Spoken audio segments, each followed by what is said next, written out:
मैले आमालाई भने, आमा बालेनले देश बनाउँछ, बालेनले हाम्रो सपना पूरा गर्छ। यो भनाइको साक्षी मेरो श्रीमती छिन्। मैले उनलाई अँगालो हालेर उनलाई पनि त्यही भने, मेरो आमासँग कुरा भयो र मैले आमालाई भने, आमा बालेनले देश बनाउँछ। यो मेरो विश्वास हो। मलाई चिन्ता छैन कुनै पनि दिन अपदस्थ भएको हेलिकप्टरबाट भागेको बच्चालाई गोली ठोकेर भागेको सरकारले लगाएको मुद्दाले, अपदस्थ भएको बच्चालाई टाउकोमा र छातीमा ताकेर गोली लगाएको सरकारले ममाथि लगाएको मुद्दाले मलाई कुनै पनि दिन जेल पुर्याउला। मलाई अब चिन्ता छैन, किनकि देशले बालक पाएको छ। त्यति मात्र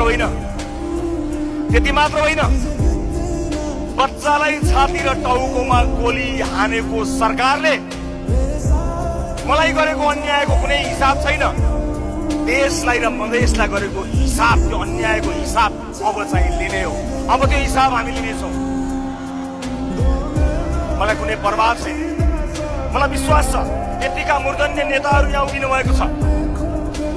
जनताको यति ठुलो साथ पाएपछि अब चिन्ता गर्न पर्दैन। अब देश समृद्धिको बाटोमा अगाडि बढ्नेछ, सामाजिक न्यायको बाटोमा अगाडि बढ्नेछ। उपस्थित आमा बुवा दाजुभाइ दिदीबहिनीहरू, मलाई धेरै अगाडि भन्नुहुन्थ्यो कसैले कि तपाईँ मधेस त्यति आउनुहुन्न, मधेसमा तपाईँहरूको त्यति धेरै संगठन राम्रो छैन, मधेसमा तपाईँहरूको उपस्थिति कम छ भनेर धेरैले भन्नुहुन्थ्यो। उहाँहरू सबैलाई म एउटै जवाफ दिन चाहन्छु, मधेसमा धेर आई व दुरुस्त आई।